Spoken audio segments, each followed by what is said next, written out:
अच्छा, उत्तराखंड के बारे में जानकारी रखते हैं आप?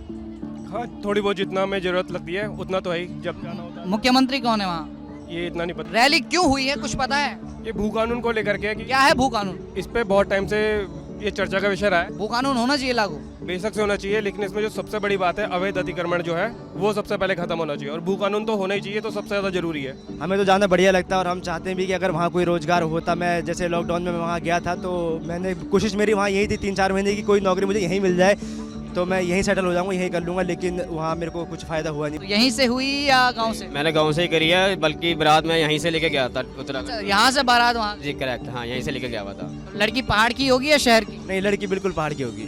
क्यों? क्योंकि पहाड़ एक ऐसी जगह है कि बंदा अगर वहाँ घूम के आ जाए तो शरीर तो आ जाएगा, दिल वहीं रह जाएगा। मेरा दिल खोया है कहीं पहाड़ों में दूर। महाकौथिक ने एक ऐसा मंच दिया है, एक ऐसी महफिल सजाई है जिसमें बुजुर्ग, बच्चे और युवा भी आ रहे हैं।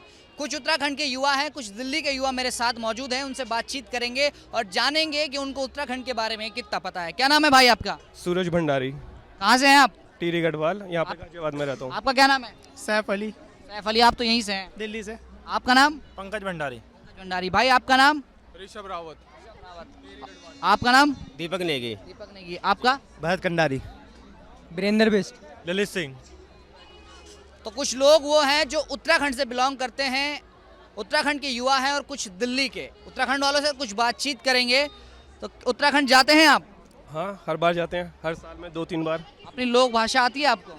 थोड़ी बहुत आती है, क्योंकि इतना ज़्यादा यूज़ नहीं करते यहाँ पर, लेकिन इतना समझ में आ जाती है और बातचीत कर लेते हैं। आपको तो आती होगी। हाँ मुझे पूरी आती है भैया। जिला कौन सा है आपका? हमारा टीली गढ़वाल। गढ़वाली बोल लेते हैं? हाँ गढ़वाली जाने हम तो भूल गए, अभी भी मैं भूल सकूँ इन्हें कुछ नहीं जी। गीत क्या सुन दो? गीत भाजी हम रोहित चौहान होगी, नरेंद्र सिंह ने होगी, बथेरा गायक ना आजकल तो फिलहाल जो भी गायक ना तो सबको चल रहा है। आजकल एक गाना बहुत ही सुनो, ठुमक ठुमक, अगर वो सुन वाल गायक गाना तो बथेरा होना, मतलब सुन लो अच्छा लग दो पर गा नहीं सकते वो गाना से। आजकल जो लाल सारा चलने लगे हो गानों वो ज़्यादातर इंस्टाग्राम पर होनो। अच्छा, उत्तराखंड के बारे में जानकारी रखते हैं आप? हाँ, थोड़ी बहुत जितना हमें जरूरत लगती है उतना तो है ही, जब जाना होता है। मुख्यमंत्री कौन है वहाँ? ये इतना नहीं पता, पॉलिटिक्स से थोड़ा दूर है। आपको पता है मुख्यमंत्री उत्तराखंड का? हाँ नहीं, अरे वो नहीं त्रिवेंद्र नहीं है, त्रिवेंद्र रावत तो बहुत पहले थे। बहुत पहले के हैं, इस टाइम तो वो है। आपको पता है क्या? नाम याद में नहीं आ रहा उनका। ये आप लोगों को पता है? तो उत्तराखंड के बारे में थोड़ा नॉलेज इनको कम है। 4 धाम हैं उत्तराखंड में। हाँ, कौन कौन से? एक तो हमारा केदारनाथ है जो हमारे घर के बिल्कुल पास पड़ता है, तो एक वो हमें पता है। उसके बाद गंगोत्री, और ज़्यादा नहीं पता, बस इतना है कि जो हमारे घर के पास गंगोत्री और केदारनाथ। गंगोत्री और केदारनाथ। 4 धाम के बारे में पता है कौन कौन से हैं? बद्रीनाथ, केदारनाथ, गंगोत्री, यमुनोत्री। 4 धाम ये हैं।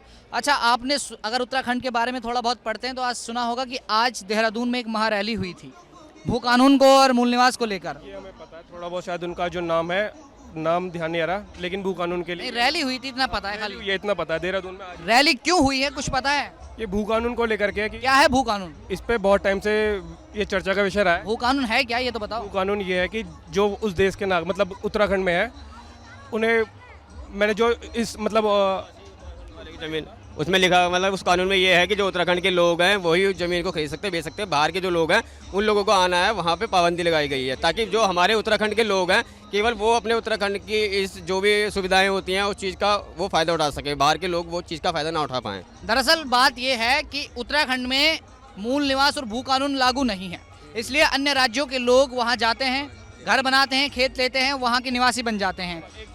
एक सेकंड, उत्तराखंड में रोजगार की कमी है, सरकारी भर्तियां बहुत कम आती हैं। अब जो लोग यहाँ से वहाँ जा रहे हैं उनके बच्चे भी वहीं पढ़ रहे हैं, वहीं सरकारी नौकरी की तैयारियां कर रहे हैं। तो उत्तराखंड के युवाओं के लिए अब उनके चैलेंजेस भी खड़े हो रहे हैं कि उनके साथ भी उनकी लड़ाइयाँ हो रही हैं। एज ए दूसरे कंटेंटर उनके साथ अब बाहरी राज्यों के लोग भी वहाँ वो परीक्षा दे रहे हैं, जिसके लिए एक पद के लिए जहाँ 10 लोग थे वहाँ अब 90 हो रहे हैं, इसलिए ये लड़ाई की जा रही है। तो मूल निवास लागू होना चाहिए, नहीं होना चाहिए? ये तो डेफिनेटली होना चाहिए, क्योंकि जाहिर सी बात है इससे फ़ायदा तो उत्तराखंड वालों को होगा ना भैया, तो इसलिए तो ये कानून तो लागू होना ही चाहिए। वो कानून होना चाहिए लागू। बेशक से होना चाहिए, लेकिन इसमें जो सबसे बड़ी बात है अवैध अतिक्रमण जो है वो सबसे पहले खत्म होना चाहिए, और भू कानून तो होना ही चाहिए, तो सबसे ज़्यादा जरूरी है। आपको क्या लगता है, क्या मानते हो? मैं शुरू से चाहता हूँ कि भू कानून लागू होना चाहिए और इसके लिए मैं सोशल नेटवर्क पे भी एक्टिव रहता हूँ। अपनी तरफ से मैं पोस्ट करता रहता हूँ भू कानून के लिए। आज भी मैंने व्हाट्सएप पे जो देहरादून में रैली हुई थी उसका भी मैंने करा है, अपडेट करा है उसका। और मैं चाहता हूँ पहले से कि भू कानून होना चाहिए। लागू होना चाहिए मतलब? चाहिए ये। अच्छा, आप जाते हो अपने पहाड़ वगैरह जाते रहते हो? हाँ जी, जाते रहते हैं। कैसा लगता है? हमें तो जाना बढ़िया लगता है और हम चाहते हैं भी कि अगर वहाँ कोई रोज़गार होता। मैं जैसे लॉकडाउन में मैं वहाँ गया था तो मैंने कोशिश मेरी वहाँ यही थी 3-4 महीने की कोई नौकरी मुझे यहीं मिल जाए तो मैं यहीं सेटल हो जाऊँगा, यहीं कर लूँगा। लेकिन वहाँ मेरे को कुछ फ़ायदा हुआ नहीं, वैसे नौकरी के लिए कुछ मिला नहीं मेरे को वहाँ पे साधन। इस वजह से मैं को वापस यहीं आना पड़ा। टीस दर्द मलाल इसी बात का है कि रोजगार, अगर रोजगार होता तो ये लोग भी पहाड़ से जुड़े होते, पहाड़ में होते, परिवार के साथ होते। यहाँ तो परिवार के ही साथ रहते होंगे इसे, हाँ जी, तो पहाड़ में आना जाना लगा रहता है तो मज़ा आता रहता है मतलब। हाँ जी। पहाड़ में जो है चाचा चाची लोग रहते हैं, दादा दादी लोग रहते हैं, बाकी पापा और हम लोग यहाँ रहते हैं। आपका परिवार? मेरा परिवार भी पूरा यही रहता है। जाते रहते हो आप? हाँ, मैं तो ज़्यादा रहता हूँ, साल में 3 या 4 बार तो चला ही जाता हूँ। उत्तराखंड की सबसे खूबसूरत जगह कौन सी लगती है?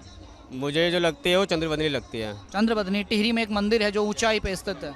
अच्छा, वो चंद्रबदनी है या सुरकुंडा है, 2 मंदिर जो है वहाँ के मुझे बहुत अच्छे लगते हैं। चारों धाम में से किसी धाम में गए हो आप? चारों धाम में से भी किसी धाम में तो गए नहीं है अभी, पर आप गए हो क्योंकि आपके नज़दीक है? नज़दीक है लेकिन जा नहीं पाए क्योंकि हम यहीं पर रहते हैं। तो बस जितना आप कभी पूजा पाठ के लिए चले गए गांव में वो होता है, या फिर अपना थोड़ा घूमने फिरने चले गए। अच्छा, एक बड़ा सवाल, अगर आप लोगों की शादी हो रही है किसी की यहाँ पे? आपकी शादी हो रही है जी, तो यहीं से हुई या गांव से? मैंने गांव से ही करी है, बल्कि बारात में यहीं से लेके गया था अच्छा, उत्तराखंड। यहाँ से बारात वहाँ? जी करेक्ट, हाँ यहीं से लेके गया हुआ था। आपकी शादी तो नहीं हुई अभी? मेरी शादी नहीं हुई है, लेकिन मैं चाहता हूँ कि आने वाले समय में चाहे मेरे पे पैसा कितना भी हो जाए, मेरी इच्छा है कि मेरी शादी मैं वहीं से करूँ, अपने उधर से, अपने गांव से ही। वहाँ की संस्कृति और वहाँ की जो शादी का होती है तो उसका एक अलग ही मनोरंजन वहाँ पे होता है। और 2-3 दिन पहले से ही जो वहाँ पे चकाचौंध होती है उसका बड़ा ही आनंद आता है। तो लड़की पहाड़ की होगी या शहर की? नहीं, लड़की बिल्कुल पहाड़ की होगी। आप बताइए। लड़की तो अपने गढ़वाल की होनी चाहिए क्योंकि वहाँ पे हमारे जैसे पूजा पाठ है और जो रिचुअल्स हैं हमारे, और मेन चीज़ गढ़वाली लोग बहुत सीधे साधे होते हैं और यहाँ के लोग पे इतना यकीन कर नहीं सकते। मतलब सारे एक जैसे नहीं है लेकिन कुछ बहुत तेज है। यहाँ पे कुछ आपके दोस्त भी मौजूद हैं, उनसे पूछते हैं उत्तराखंड वालों के बारे में आप क्या सोच रखते हैं? उत्तराखंड वालों के बारे में जो सोच है मेरी, मतलब मेरा उत्तराखंड को लेके भी बहुत कुछ है कि उत्तराखंड पहले तो मेरी सबसे फेवरेट जगहों में से एक है। अगर कोई फेवरेट जगह है वो है उत्तराखंड। क्यों? क्योंकि पहाड़ एक ऐसी जगह है कि बंदा अगर वहाँ घूम के आ जाए तो शरीर तो आ जाएगा, दिल वहीं रह जाएगा। मेरा दिल खोया है कहीं पहाड़ों में दूर। अरे वाह, क्या बात कही आप क्या ख्यालात हैं आपके पहाड़ी लोगों के बारे में और पहाड़ों के बारे में जो उत्तराखंड से बिलोंग करते हैं? मैं खुद उत्तराखंड से बिलोंग करता हूँ। अच्छा, आप उत्तराखंड से हैं? कहाँ से? मैं अल्मोड़ा मानिला। अच्छा, तो यहाँ कहाँ रहते हैं? मैं यहाँ पे दिल्ली में रहता हूँ, ये मयूर विहार फेज 3 खोड़ा की साइड। तो यहीं पे अपनी फैमिली के साथ रहता हूँ। क्या नाम है आपका? मेरा नाम वीरेंद्र बिष्ट है। अच्छा, तो अपनी लोक भाषा आती है आपको? नहीं, भाषा तो नहीं आती लेकिन समझ लेता हूँ मैं। आप क्या राय रखते हैं पहाड़ियों के बारे में? पहाड़ी के बारे में मेरी राय ये है कि वो दिल के बहुत अच्छे होते हैं। मेरे काफ़ी दोस्त भी हैं जो पहाड़ी हैं, पहाड़ी लड़कियां भी हैं जो मेरी एक दोस्त, पर्सनल दोस्त भी है। तो मेरे लिए उनका एक ही ओपिनियन है कि वो लोग जो होते हैं ना, दिल में जो बात रखते हैं वही उनकी ज़ुबान पर आती है, और मन के काफ़ी अच्छे होते हैं वो लोग, और उनके ना छल कपट नहीं होता है। पहाड़ी गाने पसंद है आपको? पहाड़ी गाने पसंद है, तभी तो यहाँ आए हैं हम कौतिक में। तो ये उत्तराखंड की लोक संस्कृति है, ये वहाँ की खूबसूरती है कि सिर्फ उत्तराखंडी ही नहीं, जो अन्य राज्यों के लोग हैं, जो अन्य भाषी लोग हैं, वो भी इस संस्कृति की ओर खींचे चले आते हैं। कैमरा पर्सन रंजीत के साथ विजय नेगी, उत्तराखंड तक।